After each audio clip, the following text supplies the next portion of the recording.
Going to be looking in a moment or two in 1 Kings chapter 17. What this chapter is talking about is that God not only provides, but he blesses those who do the providing. Elijah had an assignment from God to deliver a message to a wicked king. And Elijah the Tishbite, who was of the inhabitants of Gilead, said unto King Ahab, As the Lord God of Israel lives, before whom I stand, there shall not be dew nor rain these years, but according to my word. God gave him the power to take the key to rain and dew in the land of Israel and put it in his pocket until such a time that God said you could unlock it again. It was several years that they had no moisture whatsoever in that land, and they were in dire straits. But here was a declaration from the prophet Elijah that God would withhold all of this because of their sins. They had a wicked king and a wicked queen, so wicked and corrupt. God always withholds blessings when his people won't follow him as they should. This is true with their country, a community, a church, and even in their individual lives. Now think about this. How often have we missed a blessing from God because we have not served him with a whole heart? It happens a lot. But God always has a way out for those who serve him. Even in our nation right now, as it's literally circling the drain because of the wickedness in our leadership all over the country, both state, local, and national, God still has a way out for those who choose to serve him in the middle of all of that. We need to remember, with whatever's going on in the country right now, we don't have a pass to quit serving him. We need to serve him even more. We need to serve him more. We need to pray more. We need to fellowship more. And so we see in the second verse, and the word of the Lord came unto Elijah, saying, now this is crazy. Listen to this. Get thee hence, turn thee eastward, and hide thyself by the brook Cherith that is before Jordan. And it shall be that you will drink of the brook, and I have commanded the ravens to feed you there. Have you ever heard of such a thing? I command the ravens to feed you, and you're going to drink water out of the brook. I'm going to hide you over there for right now. I'm going to have a place for you to go to where you will be taken care of in the midst of all this mess. God comes through in the strangest ways. He don't do it like we would think he ought to do it every time. Listen to what he does. And maybe some of us can relate to this. I think most of us can relate to this. God calls upon the lowliest and the least empowered to do his will. I have seen it over and over and over again. If you think you're not worthy this morning, praise God. Good, he can do something with you. If you feel you're unqualified, he could do something with you. He picks the least likely. King David was picked by the prophet, not because his daddy said, this is the one right here, man, you ought to anoint. When he brought all the sons of Jesse, the prophet said, wait a minute, are we missing somebody? And they went, well, yeah, we got a young one named David, but he's keeping the sheep and he's just a punk kid. And he said, well, bring him here. I want to see him. Then he anointed him. A kid. Nobody thought he was king material, but God did. Maybe nobody thinks you're servant material for the Lord, but God does. So he went and did according to the word of the Lord, for he went and dwelt by the brook Cherith that is before Jordan. Now listen carefully, because we need this. You need this in your individual life, and we need this in our church and in our community and the communities that we serve. If you want God to do the miraculous, and believe me, you do. If you want God to do the miraculous, first of all, you need to obey him. God is going to use, I believe, the prayers of his people in this church. He really moved on me about that Thursday. He's going to use the prayers of his people, because let's face it, that's all we've got. That's all we've got. That's all we need.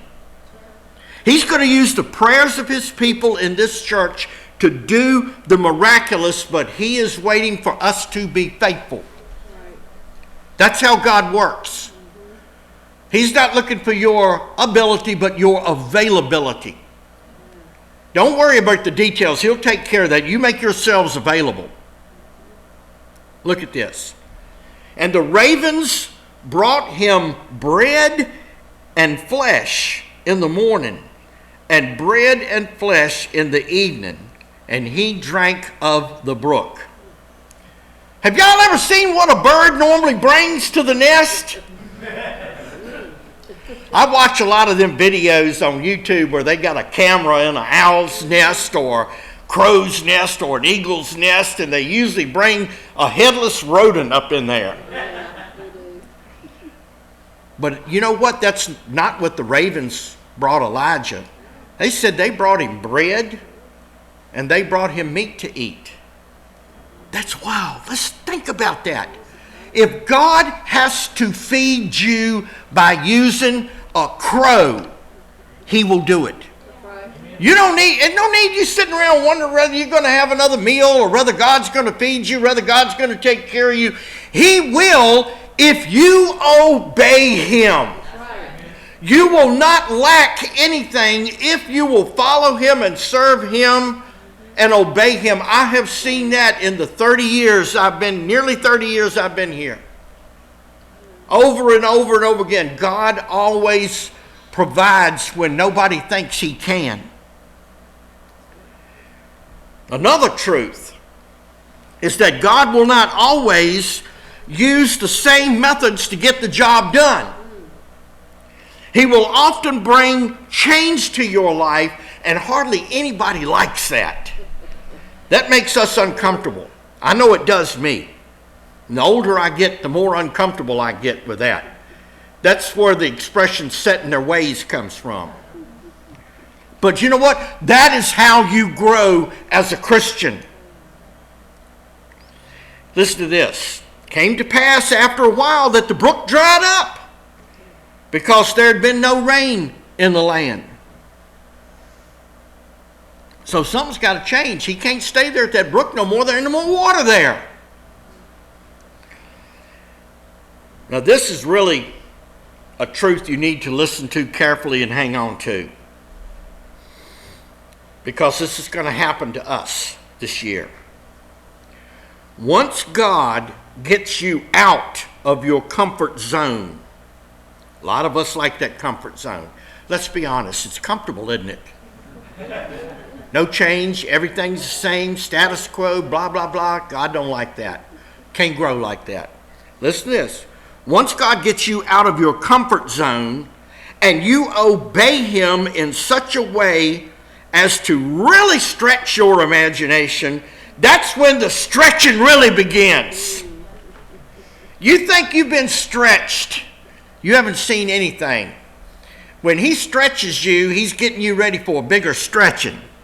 Best way I can put it.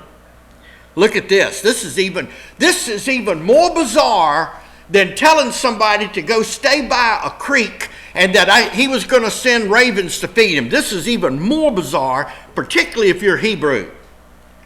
The word of the Lord came to Elijah again, saying, Arise and get thee to Zarephath, which belongs to Zidon, and live there. Behold, I have commanded a widow woman there to sustain you.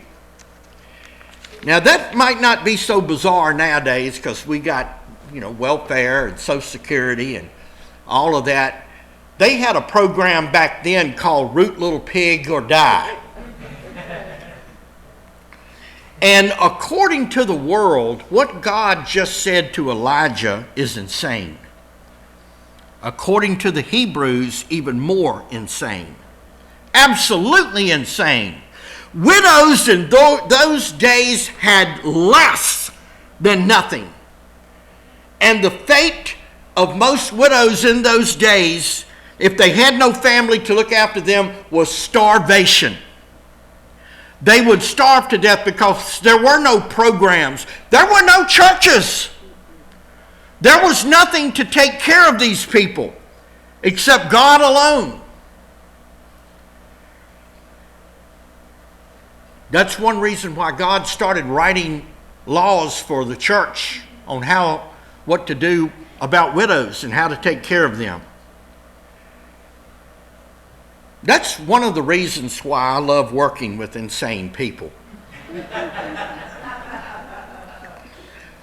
Well, I was told by another pastor that I'm a nut magnet, so,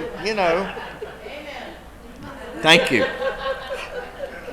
We are all nuts, but we're what? We're screwed on to a good bolt. You know why I like working with insane people? Because they have no problem doing the crazy stuff. No matter how impossible, they don't care. Let's do it. That's all I hear from y'all. Let's do it. We can do it. And nobody has any idea how we're going to get it or how it's going to happen. But you know what? It always does. It always does. So if you want to get in on some of that, you got to lose a whole lot of your logic. Because God ain't logical. Elijah wasted no time in doing the crazy things. He went straight to Zarephath. He didn't say, Lord, did I hear that right? He went straight to Zarephath. You see, he'd been getting fed by ravens each and every day, so he was getting used to the crazy, according to the world. The world's crazy is the Lord's logic. So he arose and went to Zarephath, and when he came to the gate of the city, behold, the widow woman was there gathering sticks, getting some kindling wood. God directed him right to this woman. If you start walking with the Lord, if you start obeying God, He will direct you straight to where He wants you to be and with whom He wants you to be and how He wants you to do it. He will show you. It may not make sense to the rest of the world, but ignore the rest of the world. They don't get it anyway. Look, God knows where you are. You don't have to jump up and down and go, I'm over here, Lord. He knows where you are. And He knows exactly where your help is going to come from. So here he meets a widow woman, the one that God sent him to, gathering sticks. Listen to what he says. He called to her and he said, Fetch me, I pray thee, a little water in a vessel that I may drink. He didn't ask her if she had any. He said, Go get it for me. He expected this woman to help him because God said she would. One time at the end of a service that B.R. Lakin was preaching in, a widow woman came up to him and said, My husband died a few years ago, and he had some really great clothes left in the closet, and God told me to give them to you. So if you would, come on over and try them on to see if they fit. He looked at her and he said, Sister, did God tell you to give them to me? And she said, yes, he did. He said, well, ain't no need me trying him on. He knows my size. So there's no need to question it. If God said to do it, he knows that it's going to work. He knows it's going to work. So here Elijah goes in there expecting the crazy. He expected a widow woman that had nothing to go on and take care of him and to sustain him. So he didn't question it. Just as God said he would. And so he asked as soon as he sees her. Not only is he going to ask for water, but he's going to ask the one woman in town who has nothing, going to ask her for food. That's even crazier. But I want you to keep understanding that God does not work on paper. If God worked on paper, none of us would be here. And we certainly wouldn't be in here if God worked on paper. As she was going to fetch it, he called to her and said, bring me, I pray thee, a morsel of bread in your hand. Listen to what she said. She said, as the Lord thy God liveth, I have not a cake. Let me give you the modern translation of the old English word for cake, biscuit. She said, as the Lord lives, I don't even have a biscuit, but I've got a handful of meal in a barrel and a little oil in a cruse. That's what they made bread with. They mixed the two together. Put it over a fire or a hot stone. And she said, I am gathering not 5, not 6. I'm gathering 2 sticks. That ain't a lot of cooking, is it? That I may go in and prepare it for me and my son, that we may eat it and die. I hate to think that a biscuit would be my last meal unless Mary Bowley made them. Y'all, her biscuits are worth killing over. I kid you not.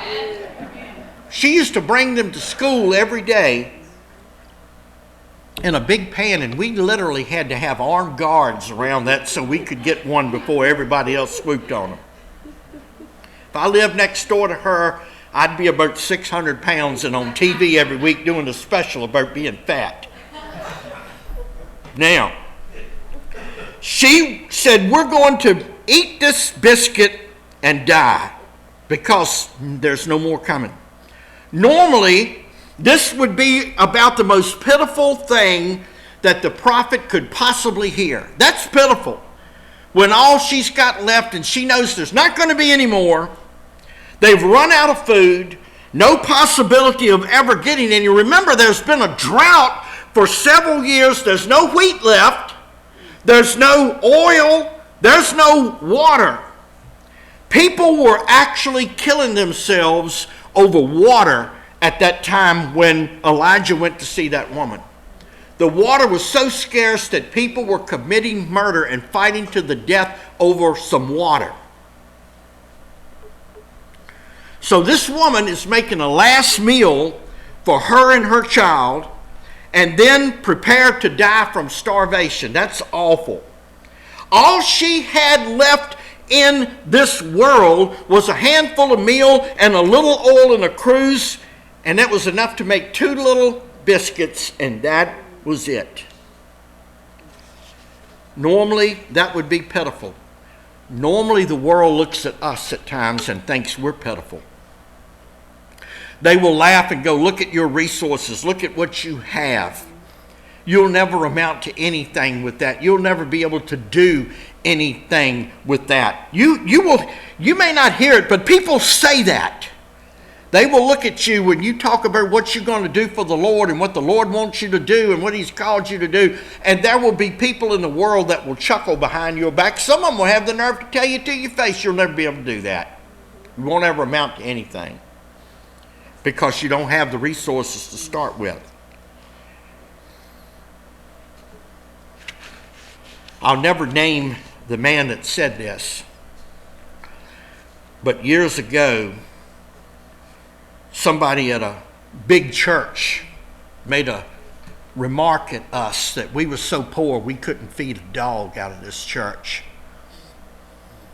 And about 2 years later, he showed up to the food bank to get something to eat. Talking about praying for your enemies, I'm going to confess I went in another room and rolled and laughed. And then I come back out and I called him brother and I said, of course we'll take care of you. And I never said one thing, but I'm sorry I had to have that little chuckle.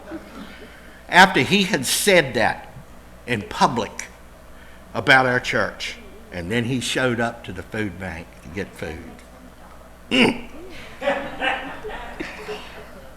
Anyway, let me move on before I start sinning here on this. Listen to what the man of God said to her. Elijah said to her, "Fear not. Go and do as you have said. Go fix for them. Go fix for you and your son." But listen to this. He really put her faith to the test. "But bring me a little biscuit first. Make one first and bring it unto me, and then afterward make for you and your son." There is a big truth as Christians that is being told here of how we should live. He asked her to take care of the work of God first. And often doing so, I'm going to tell you, it's scary. When you're trying to take care of the work of God and take care of your family and take care of yourself, it is very difficult. It is very scary. It will put you out of your comfort zone. It'll make you really stick your neck out at times, but it works and it's worth it. Getting mighty quiet in here. What y'all gonna say? Let the church crawl, Pastor, instead of run, huh? Okay. I'm just playing.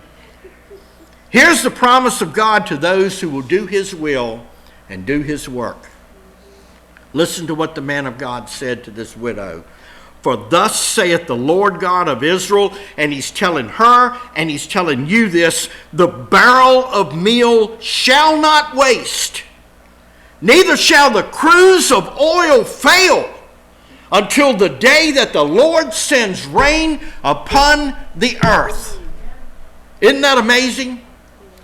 If you take care of God's work and you support and help God's people and stick your neck out for God, not do what's comfortable, do what's uncomfortable.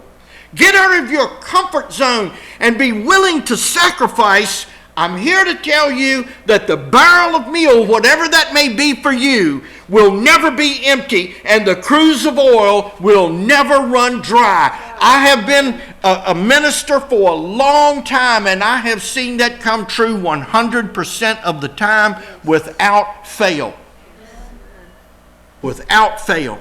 God's promises are real, and they're true. Because of the obedience of Elijah in asking the impossible. Did you know sometimes you're obeying God by asking the impossible?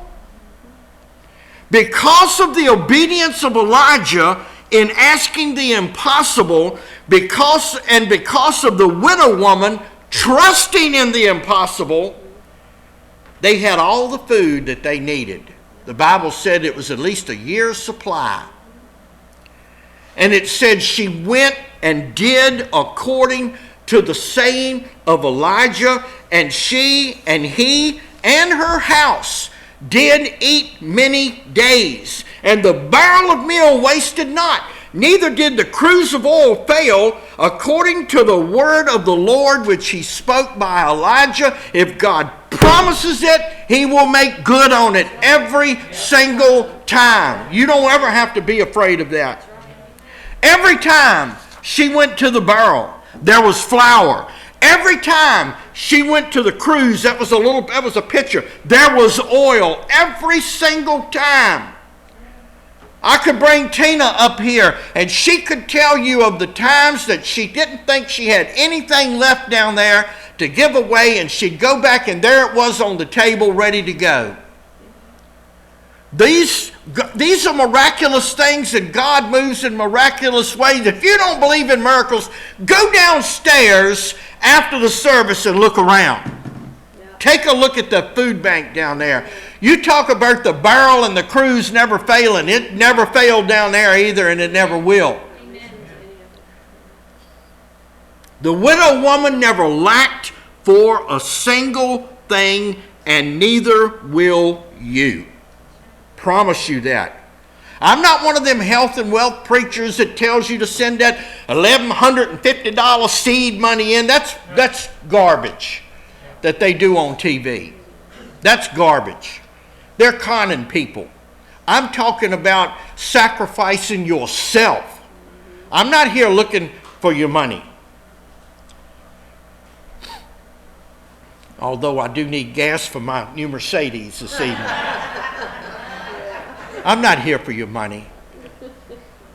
I'm here to point you in the right direction. If you get saved, your pocketbook will get saved too. I ain't got to worry about that. God will tell you what you need to give and what you need to do. But he wants you and all that you are. That's what God is looking for. Now here's one more truth, and we'll let you go. This is a truth that the widow found out by obeying God's will. This happened a little bit later on the road. Came to pass after these things, and it was over a year. The mistress of the house, the son of the woman, the mistress of the house, fell sick, and his sickness was so bad that there was no breath left in him. And she said to Elijah, "What have I to do with thee, O thou man of God? Are you come to call my sin to remembrance and to slay my son?" And so let's not look down our nose at her. We do that too.